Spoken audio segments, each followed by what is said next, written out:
in the most general sense, anxiety is about an overactive alarm system or a false alarm. And when you have an anxious child, one of our first kind of questions is kind of like a diagnostic kind of question. Is the problem you're having with your child an overactive alarm system, or is it a reaction to something else? So when we're thinking of an overactive alarm system, we're thinking about things like OCD, where a person gets a lot of intrusive thoughts and then correspondingly kind of rituals to try to kind of, get rid of them. Or social phobia, stuff like that. Or another kind of question is it a byproduct of something else, such as attention deficit disorder? If you're somebody who struggles with attention deficit disorder, you can't, in speaking in most general terms, you can't count on yourself for being reliable. And you get, in a way, ambushed by life. Oops, where are my car keys? Oops, you mean there's a paper due today? Those sort of things. And that, for some children with ADHD, puts them on edge. Another way in which anxiety can be a byproduct of something else is when you have a sensory system that tends to over-register stimulation. So it could be a child who is excessively sensitive to sounds or to textures or whatever, can sometimes kind of appear, they can appear kind of anxious, and the anxiety is more a function that they have an overactive kind of sensory system, or they tend to over-register sensory stimulation. And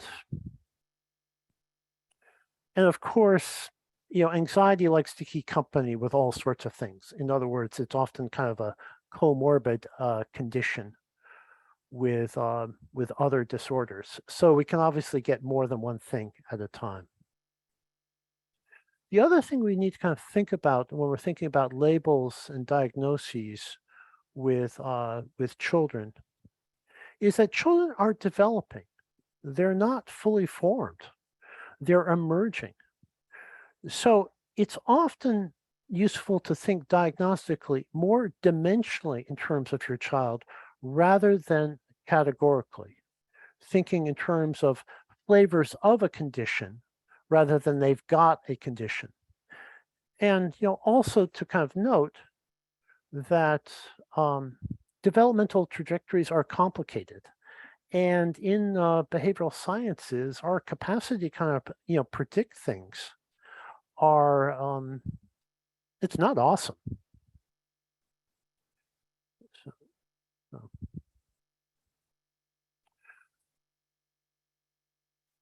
Another kind of consideration when we're thinking about kind of diagnostic or labels is trying to kind of think about labels that are child friendly or are experience near to a child.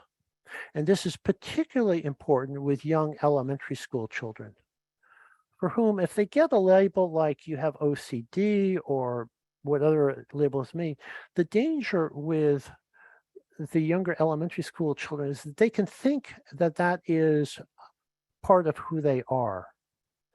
And I think it's more helpful to try to kind of think in more experience near terms for these children. So thinking in terms of, if we're going to read this book, we just read this book, Going on a Bear Hunt. Was that book fun scary or scary scary? Or rather than speaking about panic with a young elementary school child or a kindergarten child, think about whether they're having emergency feelings or something like that. So feelings that are more kind of close to their experience.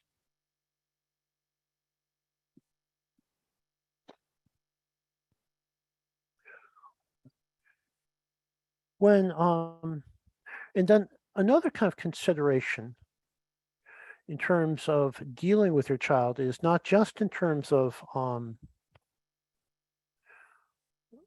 the form of their anxiety, but where are they on the kind of arousal kind of continuum? We all know that, anxiety is about fight, flight, or kind of freeze.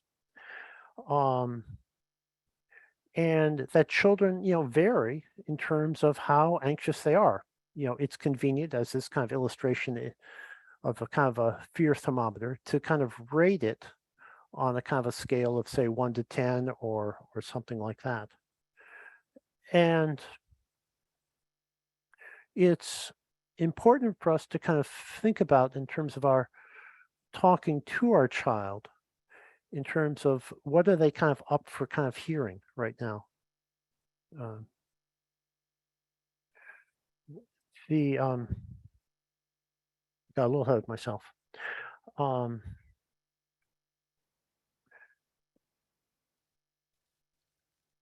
so um, so those are some basic kind of considerations in terms of kind of beginning to kind of help your anxious child in terms of thinking more perhaps dimensionally about it rather than categorically and thinking about where they are on kind of how anxious they are. Um, because as we know, with an anxious child, if um, they're having a meltdown or just kind of completely overwhelmed, they're not going to kind of be listening to kind of anything you have to say. So, um, so what is a parent to do?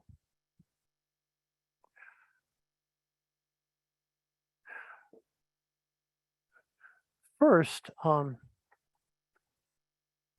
no one's going to kind of listen to you. No child is going to listen to you if they don't have a sense that you can kind of connect to how they're feeling. Um, as kind of Theodore Roosevelt once said, no one cares how much you know until they know how much you kind of care. And that is kind of true in kind of a lot of senses. We're used to kind of talking about anxiety in terms of fight or flight or freeze, but that's only a partial kind of explanation of kind of anxiety and how we cope with anxiety. The actual terms fight or flight were developed in the laboratory using studying male rats in mazes and kind of a limited view, as it were. When people have looked across, kind of non-human primates, and the like, it becomes clear that when infants are scared, they don't engage so much in fight or flight as they engage in what's known as connecting with a caregiver, and that sense of kind of safety um, relies primarily on a sense of connection. It's not breathing deeply and visualizing a beach that kind of gives you a sense of safety. It is um, your interpersonal connections that ultimately kind of give you a sense of kind of safety. And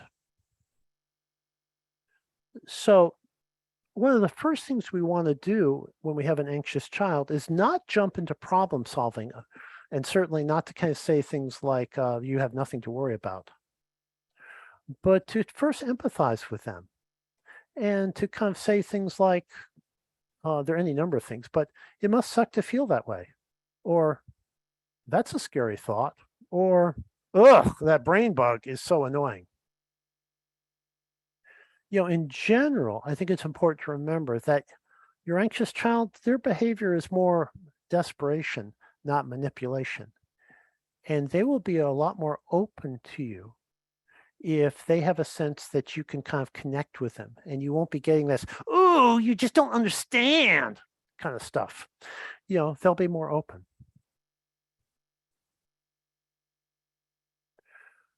After you kind of do that, you first kind of connect with them. Then there are a number of kind of possibilities about what you can do next. And that kind of depends upon a host of factors. But one is to do, that's a scary thought, but let's do a fact check. We don't want to be consuming any kind of fake news. Or, yeah, I know, anxiety is saying, what if I don't come and pick you up at 3 o'clock? But what else is true?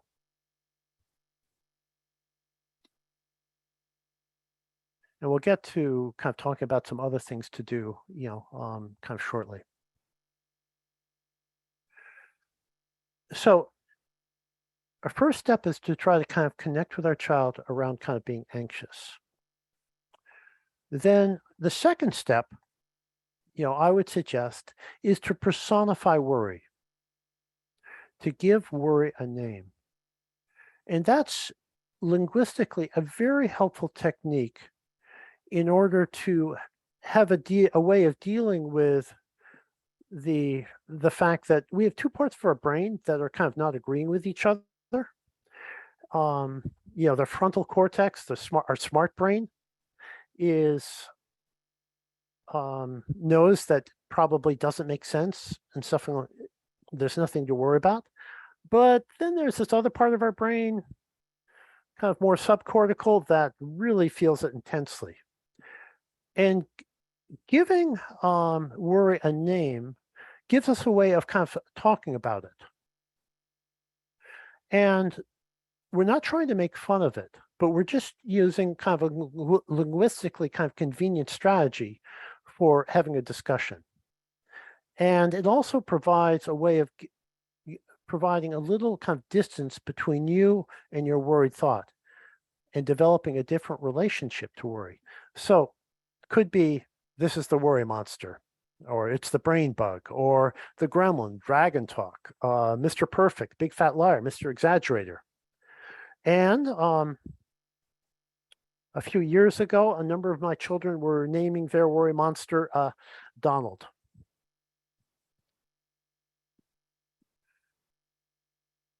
And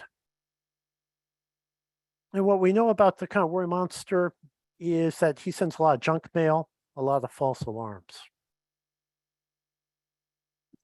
So the second step is to learn a little bit about how the worry monster operates. Worry Monsters 101, as it were. And the first thing to kind of note is we're nonstop thinking machines. We're a nonstop stream of thoughts. We're constantly kind of thinking. And so as a result, there's a fair amount of our thoughts that just pop into our head that is junk mail. And when you have an anxious brain, your junk mail filter is not working. Thoughts are getting stuck. And a common mistake that anybody who struggles with anxiety deals with is, if I'm having this thought, it must be important. And it potentially might say something about who I am or my secret kind of potential.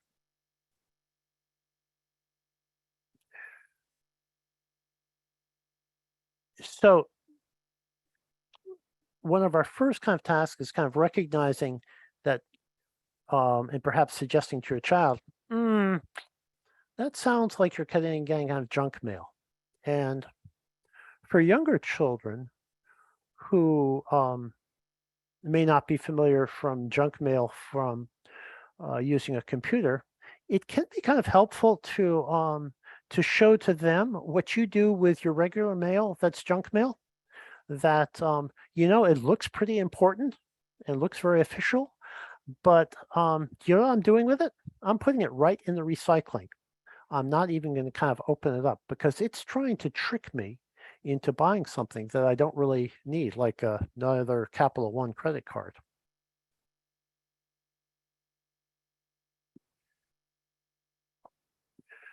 Now, Worry Monster is up to something, or anxiety is up to something. It has certain kind of features. One of the things that anxiety wants us to do is to worship comfort. It hates uncertainty. One of its favorite phrases is better safe than sorry. And it wants us to play defense. It does that with lots of kind of, what if questions. You know, um, what if I throw up today? What if this stomach discomfort I'm having is means I'm sick? Lots of what if questions that it kind of torments people with. But one of the things we know is we never win any games by just playing defense, and we're not going to win the game with anxiety by just kind of playing the what if game because anxiety is an excellent kind of debater. It I'm just looking for something here. Um, uh, ah, it's an excellent debater, and it's when we get into the what if game where we're trying to answer all of those questions conclusively. We're never going to win because anxiety can always come up with something that can raise a measure of doubt. So we don't really want to get into that debate, and we certainly don't want to get into um, fighting those thoughts. Because it's the finger trap problem all over again. The more we fight the finger trap, the more we get stuck in those thoughts. And then, fortunately, another property of anxiety is it's allergic to humor. It wants things taken very seriously.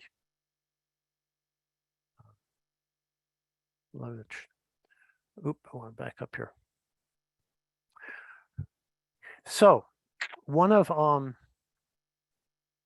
just to back up about anxiety and wanting to play defense. It can be helpful with your children who play sports to kind of remind them that they never win a soccer game by huddling around the goal. That in order to kind of win the game, they have to play offense as well. So anxiety is allergic to humor. So basically, what we're doing here when we're helping your child with anxiety is from Harry Potter.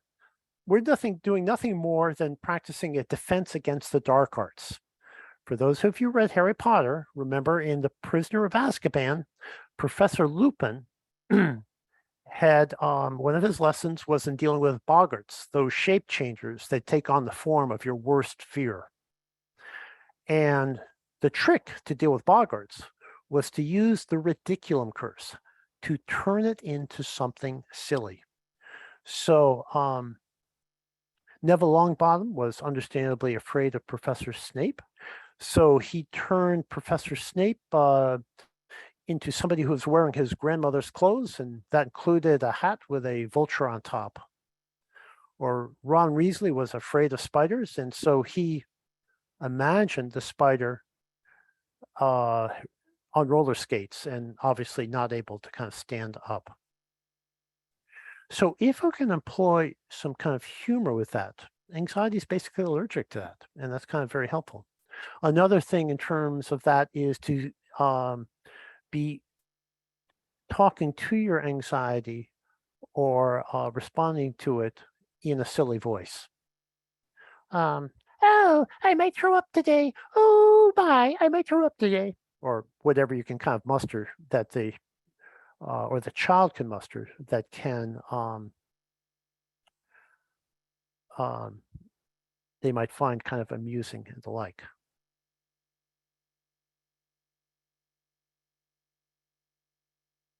And rather than um, treating kind of anxiety at kind of face value, we want to kind of develop a different relation to anxiety. And we want your child to do that, develop it. And we want it going, rather than getting caught up in the content of going, oh my God, we want it to be like that superhero that does not get enough recognition, Mr. Whatever Man, with who possesses vast powers of indifference. And when anxiety goes, you might throw up. We want your child to be able to say, whatever, or something like that.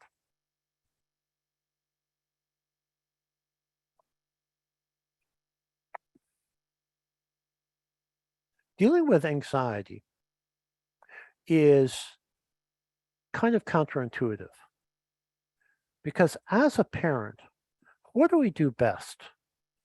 When there is distress, we provide comfort.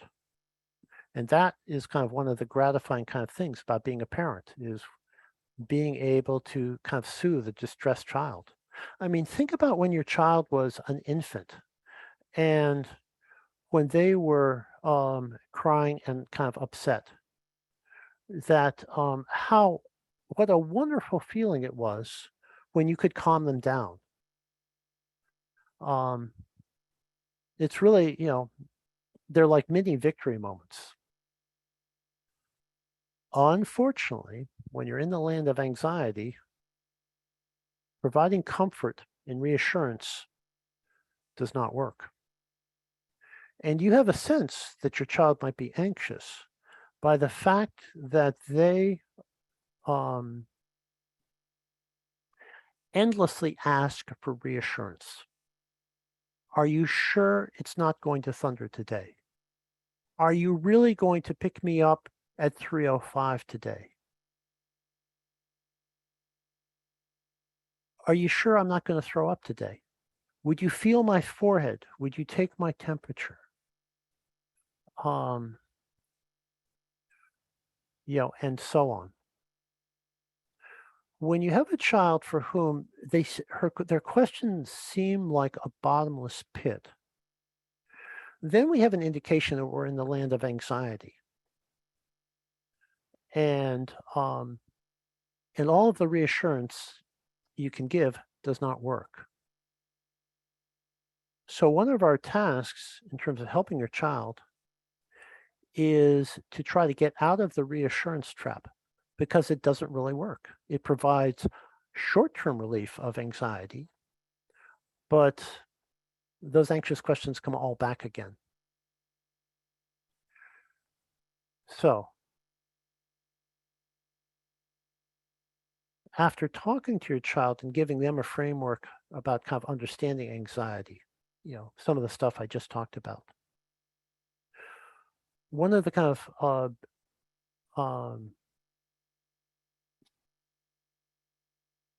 and we've established kind of the pattern of talking to them where we are empathizing with their distress but not reassuring them. Then we can potentially move on to addressing their reassurance seeking. Anxiety is kind of bossy. It's impatient. And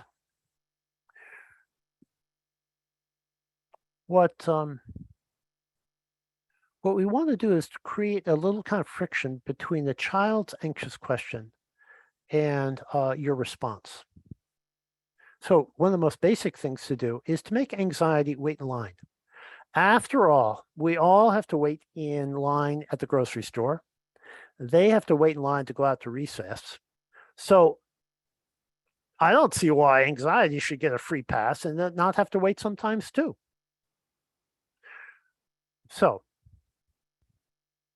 So what we can do is to say to your child, Sam, that sounds like the worry monster talking. How about we make it we make it wait 10 minutes? And if you still have that question in 10 minutes, I'd be happy to answer it. You know, Now, obviously, in terms of doing this with your child, we need to gussy things up and kind of, really make a whole program out of it. I just want to kind of give an idea of things that we might do. Very often, a child will, after 10 minutes, forget they have the question and move on. And the more we do that, the more the child, gets less anxious. And there's a whole program that I hope to be doing at NAP called kind of SPACE, which is called Supportive Parenting for anxious children, which really looks at what reassurance seeking and the ways in which we can help parents get out of doing the disorder along with their child.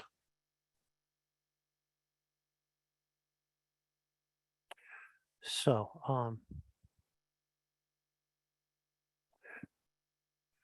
the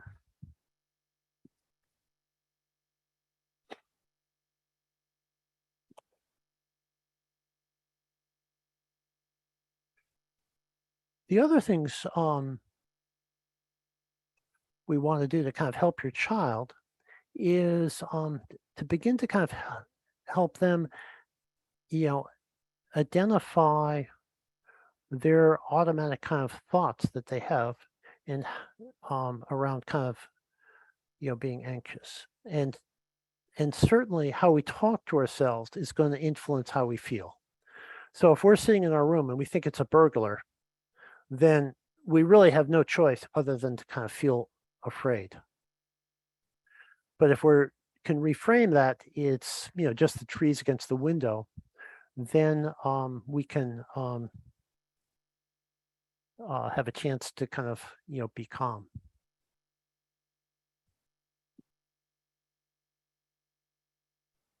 So some basic I was talking about Harry Potter and Defense Against the Dark Arts.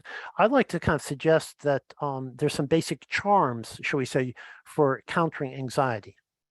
And I just talked about the ridiculous charm, where we're trying to use some humor because anxiety is allergic to it. Other charms I would call as the labeling charm. So for a child, rather than saying I'm afraid I won't have any friends at school. I'm afraid that for a child with OCD, for example, I'm afraid that I'm going to stab somebody. To ask them to kind of get a little distant from that thought by interjecting, I'm having the thought that I might stab somebody, or I'm having the thought that no one will like me.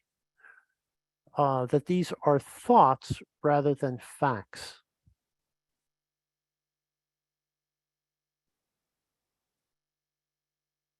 Another way of kind of trying to develop a different relationship to anxiety is using what I'm going to call the gratitude charm, which is to say, thanks, anxiety, I got this. Or the repetition charm, which is basically doing kind of exposure therapy. And we're not going to tame anxiety without in some way facing our fears.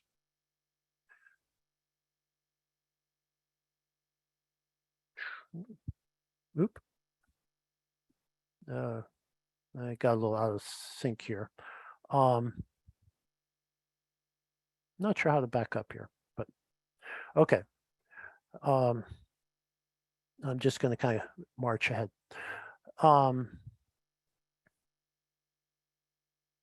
So, facing your fears. So, any number of ways of doing that, depending upon what sort of things you're anxious about. So just to give some examples that are kind of fun.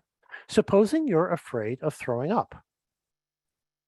Well, a fun kind of way of kind of facing your fears is to play a version of Go Fish that I call Go Vomit.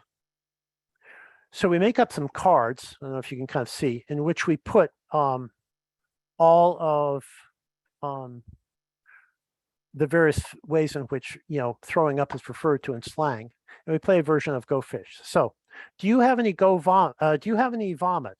Nope, I don't have any vomit. Uh, Go vomit. Do you have any liquidate your assets? Nope, I don't have any of that. Go liquidate your assets. Do you have any making street pizza?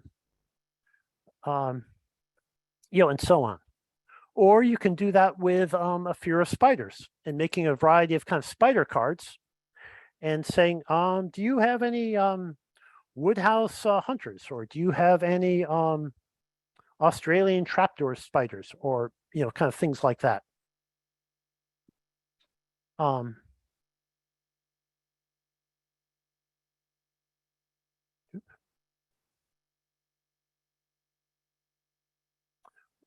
Okay, sorry, I got a little, let me, out of order here. Okay. Another way of kind of just dealing with kind of anxious thoughts is to get, say, 20 coins and make a pile on one side, and then take each coin and just sort of move it from one side to the other and say to yourself, worried about throwing up, or whatever the case may be. And to do that kind of 20 times.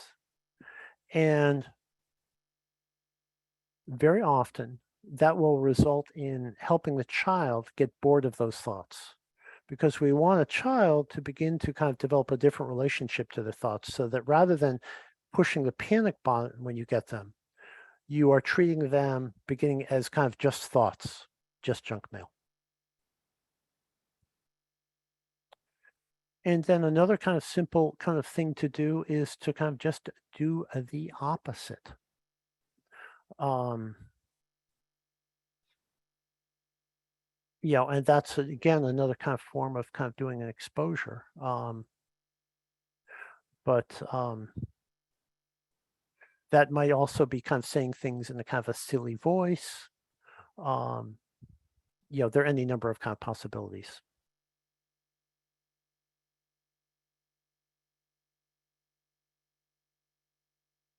Now, there's some times when, as we said, we need to pay attention to where your child is in terms of their arousal level. Because if they're having a meltdown or they're just overwhelmed, they are not going to be kind of open to any of these others kind of interventions. And we may need to find ways of first helping them modulate their anxiety and kind of to turn the volume down. So there are any number of ways of kind of hitting the reset button, depending upon the circumstances. First is kind of just exploring a kind of connection. Do you need a hug? What would help? Sometimes a child needs what I'm going to refer to as a mental reset, where they just need to read a book or watch a nature program. Sometimes with anxiety, we're all revved up with no place to go with our anxiety. And what we need is kind of a physical release. So that could be running around the house a couple of times. It could be going outside and throwing some basketball hoops. I kind of like hula hoops myself, because with anxiety, you develop this, pit in your stomach, and it can kind of feel like you're getting sick or throwing up, and that's that anxiety, all with no place to go. So I like to kind of suggest, let's pretend you're a food blender. And with a food blender, you throw in all those kind of, apples and pears and nuts and stuff like that. They come in whole, and we shake them all up, and then we can kind of drink them. So I would like you to turn yourself into a food blender. And the way we do that is by hula hooping. And if I had the setup here, I'd be happy to show you that I indeed can kind of hula hoop.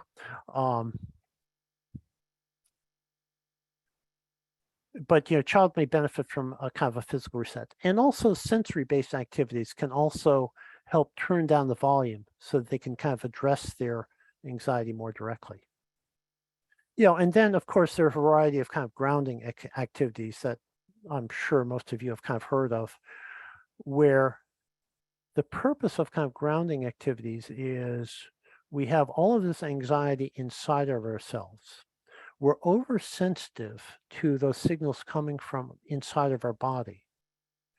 And with grounding activities, what we're trying to do is to activate our exteroceptive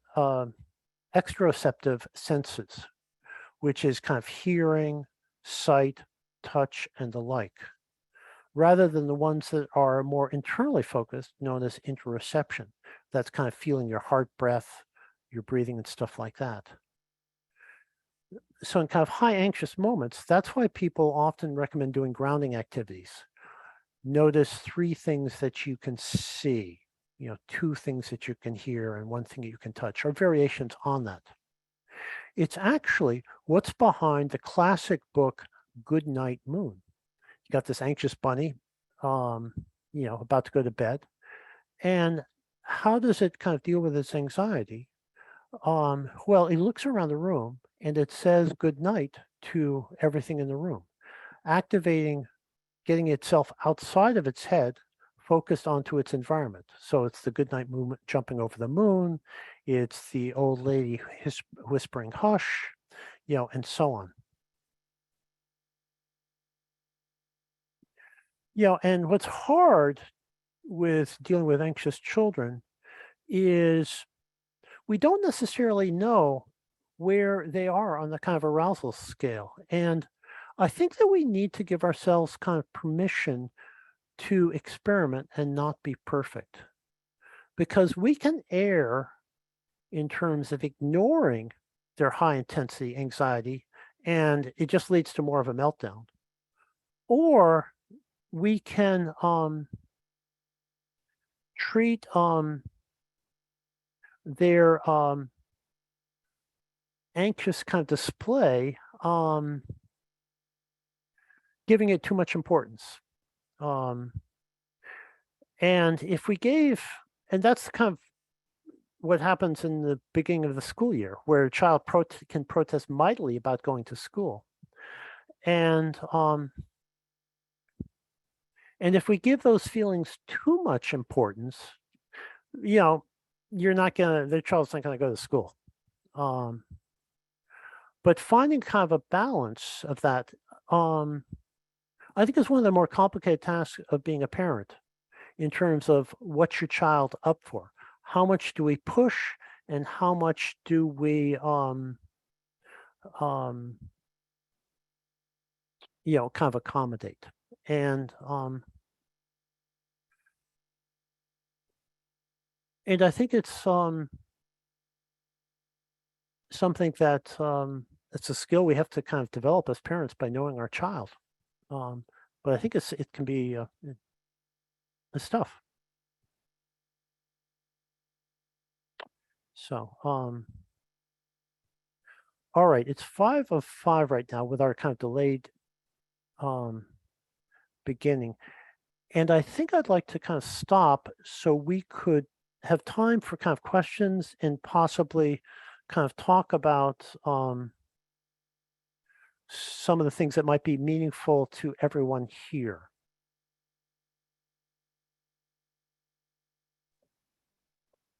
Thank you so much, Dr. Plimpton. If anyone has a question, if you could put it into the chat, that would be great. There was one question that had come through, from someone, that's not what I wanted. Someone who came in a little bit late and just had a question about a book that was mentioned. The question says, what was the name of the book he read? And it was a little bit earlier on. Do you remember something? I can tell you a book that I really like in terms of personifying problems. Um, and I, which is You've Got Dragons by Kathleen Cave and Nick Malin. I like this book because it's very open-ended and it leaves a lot of kind of wiggle room in terms of how you want to interpret it. It's not like a lot of what I'm going to call agenda-driven books for children with anxiety. It's very open-ended, and it's about learning how to personify problems. So, but I'm actually not remembering what that other book might be that I mentioned. Yeah, the only one I can think is you had said something about reading going on a bear hunt, and then Oh, read. that could have been it. Okay, so that's just a classic, kind of preschool book, Going on a Bear Hunt, where this nice little family goes on a hunt for bears, and it's very sensory based in terms of how they talk about it, and then they run to a bear and they run home, and it some for some children that might be fun, scary, and for other children that would be scary, scary, and um, I think it's important to kind of figure that out. In terms of books that I like, in terms of workbooks, the only workbooks to get are things written by Dawn Hubner, and she's written a book called what to do when you worry too much, or what to do when your brain gets stuck, or what to do when you dread your bed. For elementary school children, those are the only workbooks to get. And the other extremely helpful resource for elementary school kids is an online program called gozen.com. And it's a cartoon animated program about anxiety that is wonderful for parents and children to go through together, because what it does is it establishes a family vocabulary for talking about anxiety. And you can kind of do it at home.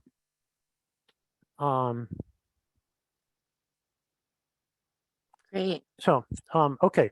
I'm seeing some other great questions coming through now in the chat. So the first one is asking about an 8-year-old hearing a lot of, do I have to go to school on a daily basis?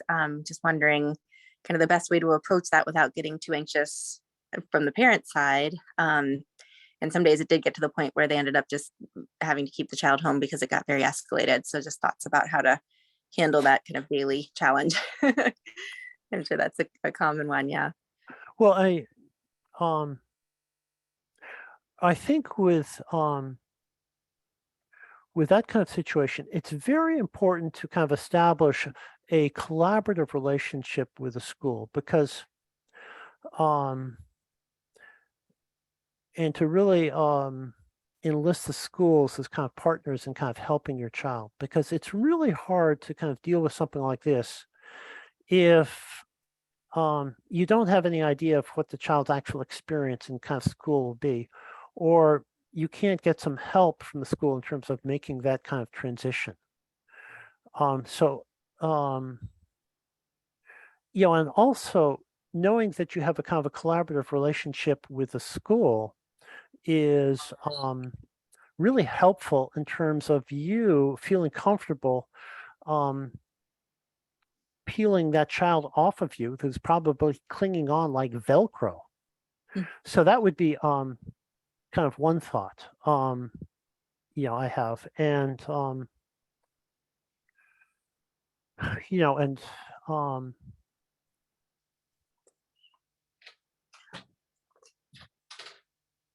and obviously we want to figure out what if we can, what your child might be anxious about. I mean, of course, but first, establishing kind of a collaborative kind of effort, and and whether is he anxious throughout the day, or does he seem to kind of really join in with kind of enthusiasm after the first 10 to 15 minutes.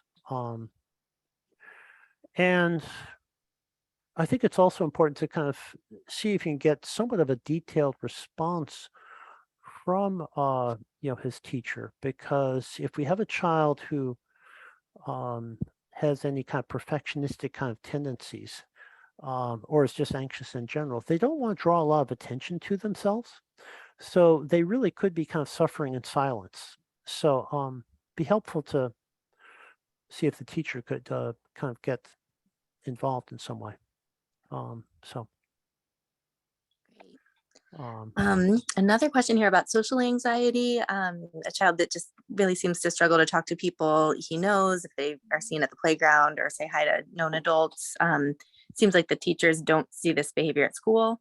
So just kind of wondering what the difference is, why it's so hard for them to be with other people outside of the school setting.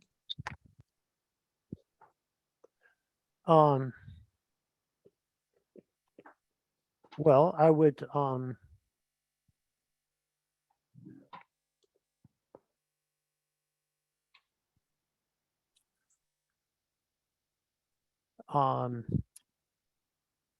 there are a couple of things. I would certainly, kind of, this is a case where, I'd wonder about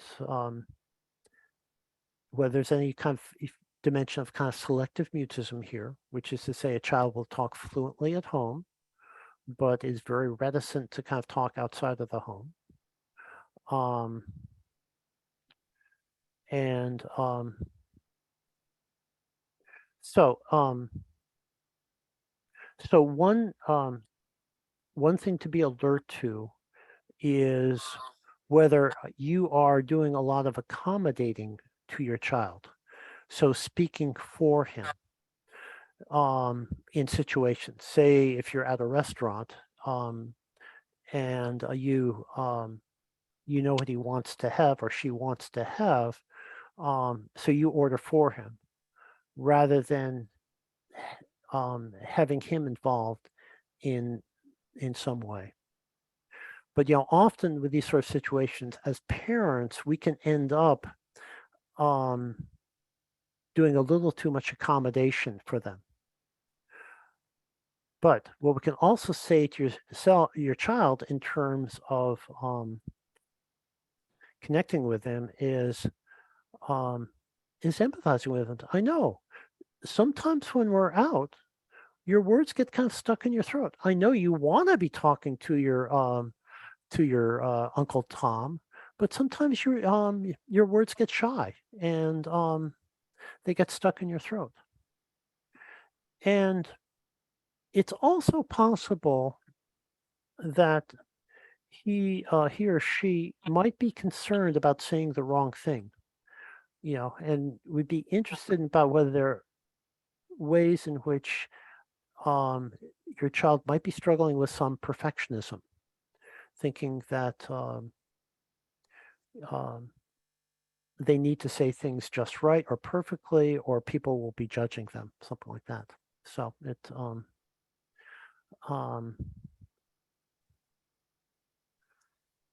but it, and if we could set up some opportunities for your child to practice kind of being brave, and that's where it's important as parents in dealing with kind of anxious children to really think kind of incrementally. How can we've got this problem with this child who won't talk to people he doesn't he knows or he does know. How can we begin to kind of break that problem down? And how can we kind of think kind of incrementally? So for that child, we might want to begin with, can he give a can he wave hello? If he can't say hello, can he wave hello? Like, like this, do this. Or if he can't do that, can he do a pinky wave? Stuff like that. can he wave goodbye? Can he do a windshield wiper kind of goodbye? Or can he just do a little, a little tiny bye like this?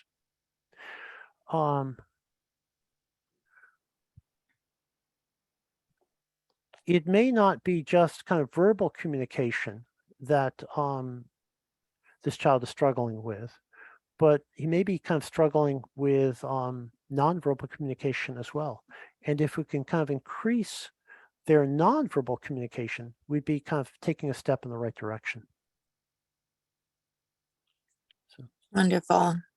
Okay, and I'll just move along. There's lots of good questions coming in, Dr. Plimpton. So I'm gonna try to get through all these. So I find that my 5-year-old gets more upset and or mad when I try to emphasize with his feelings. He literally will scream, "Don't say that." I wonder if it's because I'm trying to empathize when he's in full on meltdown about something he's anxious about, and I need to try some of the things you mentioned, such as grounding. Love to hear your thoughts.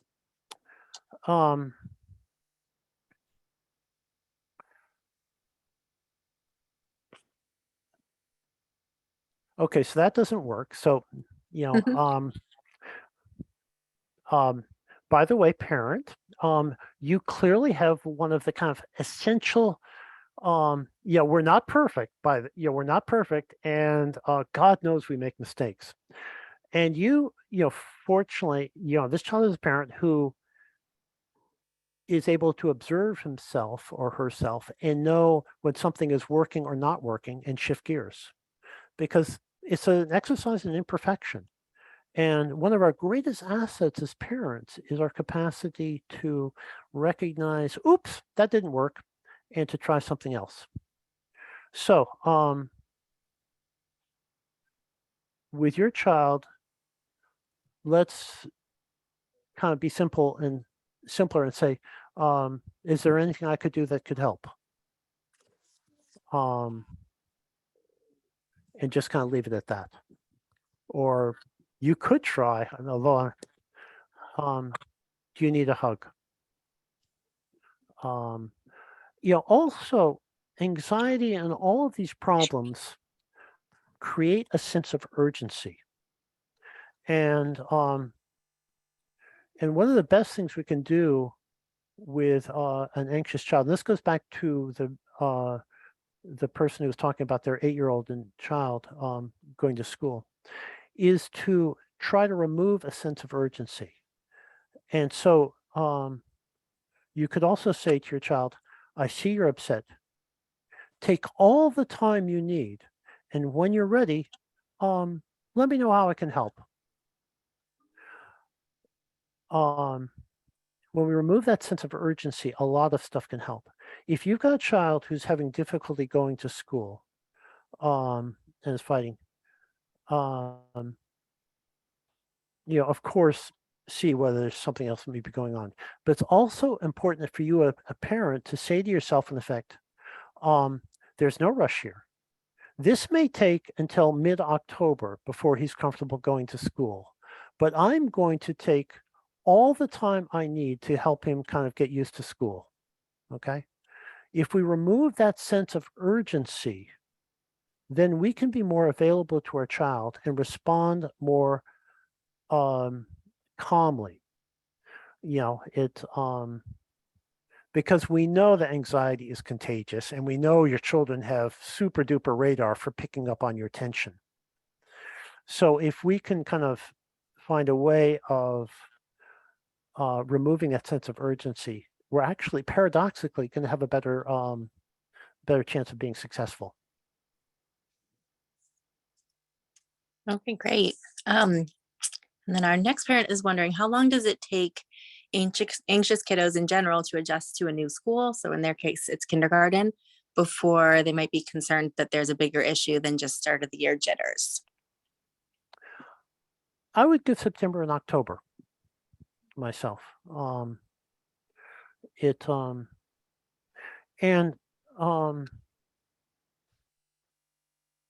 I'd also be interested if I hope you'll bring your concerns to the kindergarten teacher, and also to get their kind of input on when they begin to kind of raise kind of question, when they have concerns, and when you should be, kind of thinking a little bit more about this. But, if I gave a ballpark, I would say September and October. But Any, oh, sorry, go ahead. yeah, but I would, I'd want to be in touch with the kindergarten teacher, because and taking advantage of their experience just dealing with many children this age and seeing them every day across the school year, to have a sense of where your child fits in based on their kind of experience. Okay. That's a great point. I use that tool also for kids that parents aren't sure where they fall on the spectrum of ADHD. And so teachers could be a great resource. How about some good overall resources for perfectionists or kids who only want to do what they know they can get right, avoiding challenge? Well, two things. On Wednesday, I have a podcast, Your Anxious Child, 5-Minute Solutions, an interview with experts. And I will have up then a podcast interview with 2 of the world's experts on perfectionism talking about it. So that's one resource that I'm going to shamelessly kind of promote, is my podcast with regard to that. So with kind of, perfectionism, one is, we're of course interested in promoting kind of a growth mindset, where we're interested in effort, not performance. So need to really scrutinize yourself to make sure that you're not getting overly interested in results or the like, but keeping the focus on kind of effort and the like.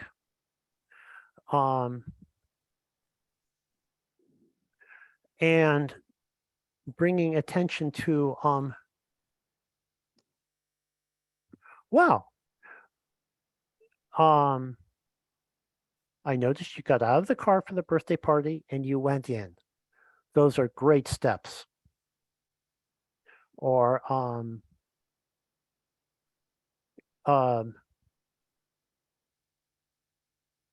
you got out of the car and you put on your bathing suit and you got to the swimming pool. Those are great, steps. Commenting on kind of the effort rather than the kind of results. Ways in which personifying anxiety can be helpful. That's Mr. Perfect. And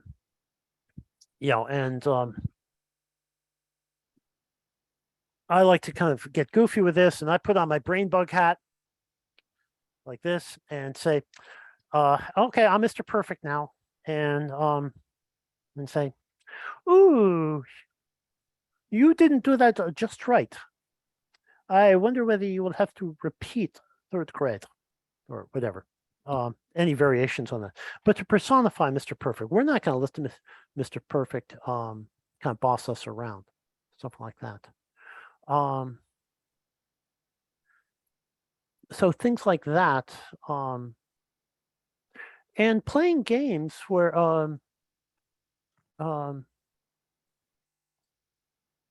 you model appropriate self-talk.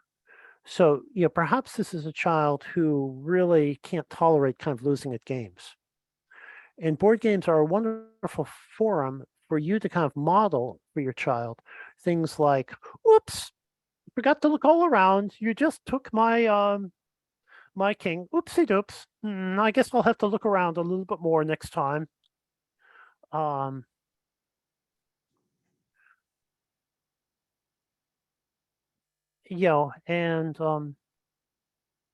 to do activities that are practicing kind of making mistakes. There's a workbook for called workbook scrapbook called Wreck This Journal, in which the activities are all about making a mess and doing things imperfectly. And sometimes activities like that can kind of be helpful to your child. So some thoughts. How about some resources that you'd recommend for older children? So like the preteen or teenager group? For perfectionism or just in general? I think that was just in general. It doesn't specify in this. Okay. Yeah. Um, um, sure. Dawn Hubner has a very nice book for middle school children about anxiety. I am forgetting the title of it right now, but there is a nice book about kind of OCD and anxiety for children by a guy named Ben Sedley and Lisa Coyne called Stuff That's Loud. And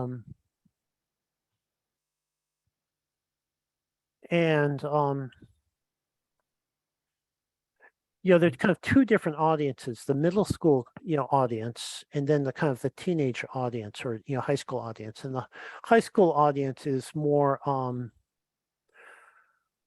ready for more kind of adult level kind of material. And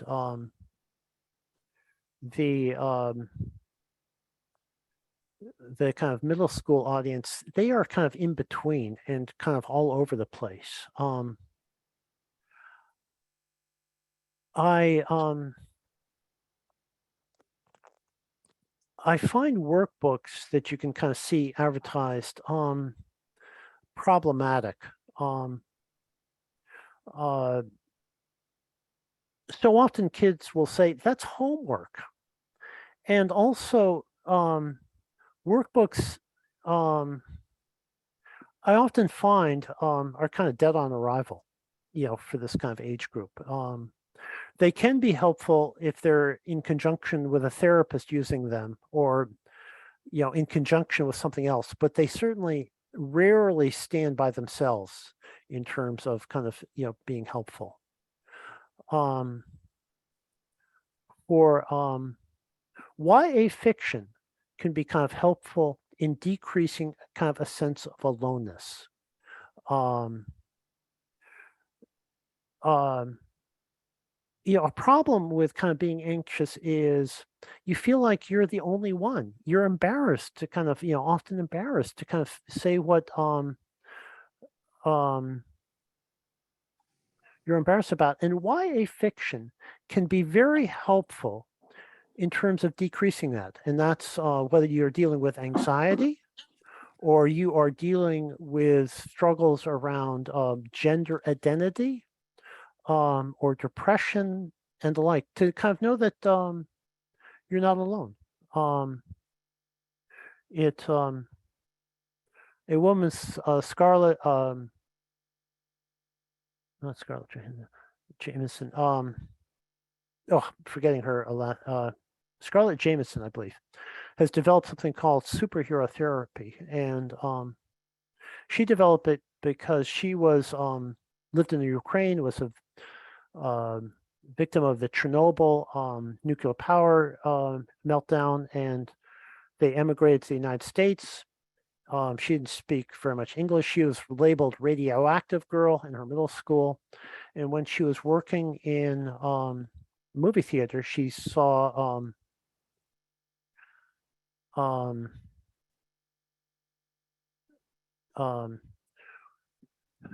one of the kind of superhero movies, and she thought, "Oh, that's me."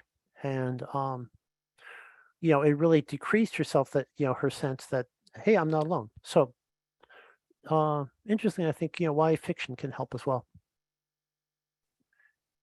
And yes, it's Don Hubner on the, as somebody spelled out. Perfect. And then next question about anxiety is coming up each night at bedtime. So hard to do a lot of maybe the activities that were mentioned when it's time for bed, and this child is having trouble falling asleep before midnight because of their difficulty. Okay. Do you have a worry motel in your house? And if not, why not? A worry motel. So let's get a nice little cardboard box, shoebox or whatever, and let's make a worry motel. And look, we've got all of those worries running around your house at night. What gives? So I'm going to suggest we make a worry motel where at nighttime we write down or draw the worries and we put them into the motel, because we can't have these worries running around your house, unsupervised. Now we know that worries don't cooperate. So let's get some of your action figures or your stuffed animals to guard the motel to tell those worries, look, worries, Samantha needs her sleep tonight. You worries have got to stay in your motel. And so it's a fun way of doing one, writing down and labeling your feelings by that, getting some distance from it by putting them on a piece of paper and putting them into a box. And it's also practicing containing your feelings and compartmentalizing them, saying in so many words, I can't do anything about these worries right now. I'll get back to them in the morning. So that's one simple thing I would do. And if you've got a dream catcher in your house, that's great. Those are good for flying worries, but not for the worries that walk in through the bedroom door. So that would be one simple thing. The topic of you feeling like you have to stay in their room until they kind of fall asleep, it's a little bit more complicated in terms of having a clear program of how you're going to kind of extricate yourself in a way that your child will master and not freak out, because obviously it does no good to have a plan in terms of having your child sleep independently in which they freak out, because then you're just up again until 2:30 in the morning. So that's a whole nother topic, I guess, for the moment.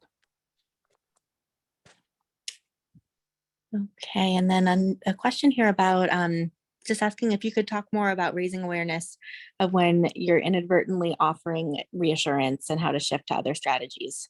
I Okay. think that is really hard as a parent to know when you've gone into that realm. Well, there's so many ways to do that, and children can be kind of sneaky in terms of how they do that. So, there's answering kind of reassurance questions. There is, if you have a child, if you have a child who's dealing with OCD, getting excessive cleaning supplies. It can be opening the door for them. It can be, rather than having them open the door for themselves. It can be ordering food for your child at a restaurant rather than having them participate. Often, children, it gets sneaky when children are scrutinizing you for an answer and you're not responding. You can be just saying, that sounds like the worry monster. Let's wait, 10 minutes, or let's save that question for a worry time. That actually, your absence of response can be reassuring. The child can say, oh, phew, they didn't flip out. They didn't do anything else, so it must be that it's okay. Children can be sneaky that way in terms of looking at an absence response for reassurance. And in that case, we can kind of work on not asking any questions at all as a goal, or delaying it even more. In terms of having a worry time, which is saying like, let's save that question for our worry time tonight at 7:00. And then, spending, 10 minutes at 7:00 with, them having all of their worry questions. Again, that delay can really be helpful in terms of decreasing the kind of frequency of the worries, because that sort of anxiety really thrives on kind of a prompt response. And when we kind of delay, it really helps.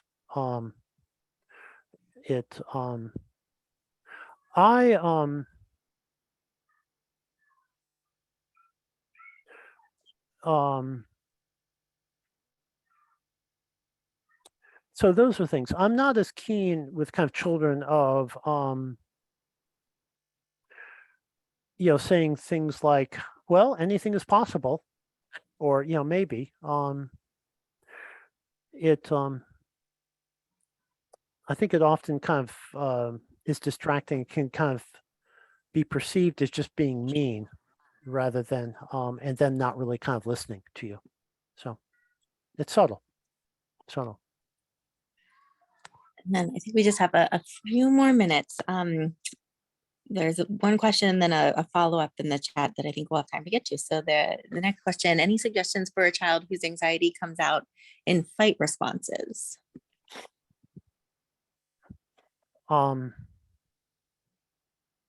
Actually, again, to promote my podcast, I have a podcast on this topic as well, interviewing a woman who's written a book about when anxiety uh, comes out as anger. One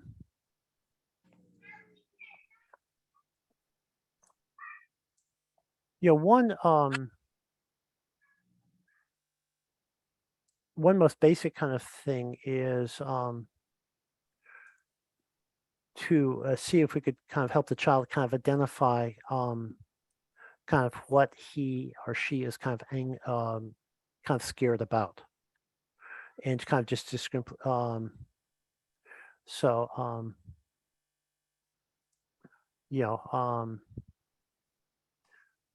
I'm noticing that when I'm noticing that when your brother came in and did not wash his hands after petting the dog, you got pretty angry. That was kind of freaking you out. Sounds like that was. I wonder if that was kind of freaking you out.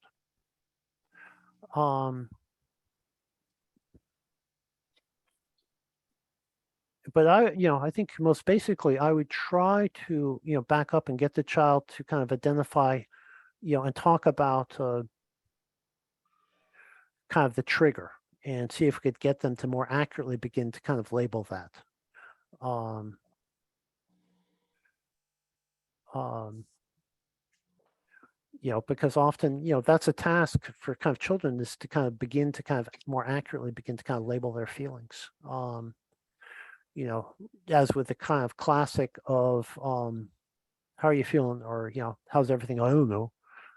It or I'm bored, stuff like that, which covers a multitude of kind of feelings. And of course, we want our children to begin to kind of identify a little bit more about what they're actually kind of going through, because that gives them a lot more kind of freedom and options about what to do.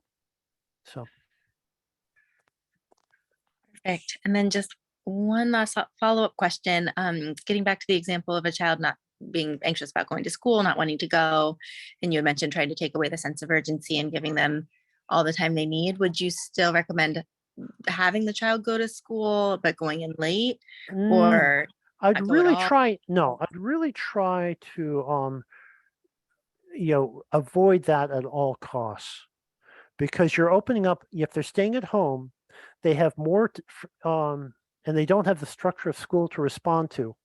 The worry monster delights in that and gives more time to talk to your child, and more time to fuel doubt and kind of indecision and all sorts of things.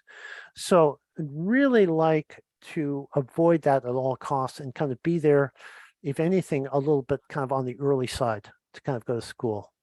So still have them be at school on time, collaborating with the teachers. Like Yes. you said, Yeah. sometimes you have Yeah. to kind of peel them off to have them Right. get in there, but let them know you'll keep working on it, and it doesn't all have to get better in one day. Right. That kind of having that time. And saying, Yeah. like, I know this is hard. I Yeah. know this is hard, but we, and I know you can do it. I know it's terribly hard, and I know you can do it. And um, sometimes, children have an amnesia for success, and amnesia for the ways in which they have been successful. The negative sticks like Velcro. The the positive slips off like Teflon. So sometimes it can be helpful to, as an exercise, have your child write a letter to their morning in the afternoon, if they're up for it, to write a letter to their morning self. Dear morning Samantha, I know that you were terribly freaked out by going to school and didn't think you could do it, but I'm here to tell you at 4 in the afternoon, you did it. And actually, you had a pretty good time. Okay. Now I realize that takes a lot of cooperation, but if we could on the child, but if we can help them make those kind of links to success, that can help. Okay, wonderful. And then there's just a few questions asking about how they can, parents can connect with you directly, Dr. Plimpton. So I would encourage anyone who's interested. I'll just say, one way, if you're working or wanting to make an appointment through NAP, you could send a message through the portal to your primary care provider. That is going to be, that is the way, because I'm actually, I have closed my private practice and I am just working for NAPS. Okay. So, so that's where I'm going to be. And, so I think the deal is that you get a referral through your primary care physician. Correct. Yep. Okay. And they can specify for Dr. Plimpton. So if you put that in the message, and you are, I think your schedule is open for October and we're starting to book those appointments. So we're very excited. That's coming right around the corner. Yeah, well, I'm looking forward to. And one kind of pet interest I have is I'm very interested in the kind of topic of needlephobia. Because, I've dealt with needlephobia as an outpatient kind of clinician, and it's been kind of certainly had success, but it's been kind of dissatisfying. And I'm kind of really looking forward to trying to address that problem kind of more directly at NAPS. And I think a number of the other behavioral clinicians are also quite interested in that.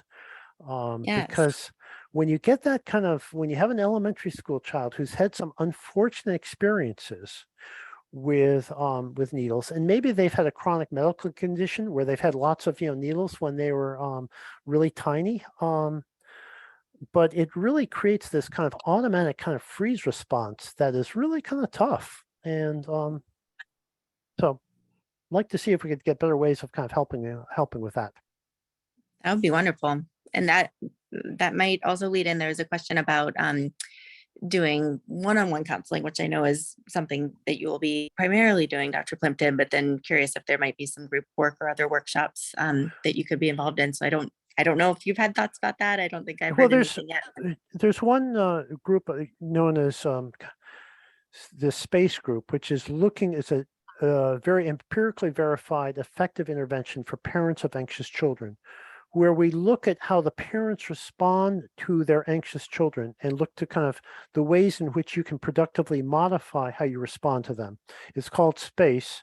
And there's also an interview on my podcast with Eli Wiebowitz, the man who developed this program. But I'm a SPACE provider, and I'm kind of hoping that I can run groups like that for parents.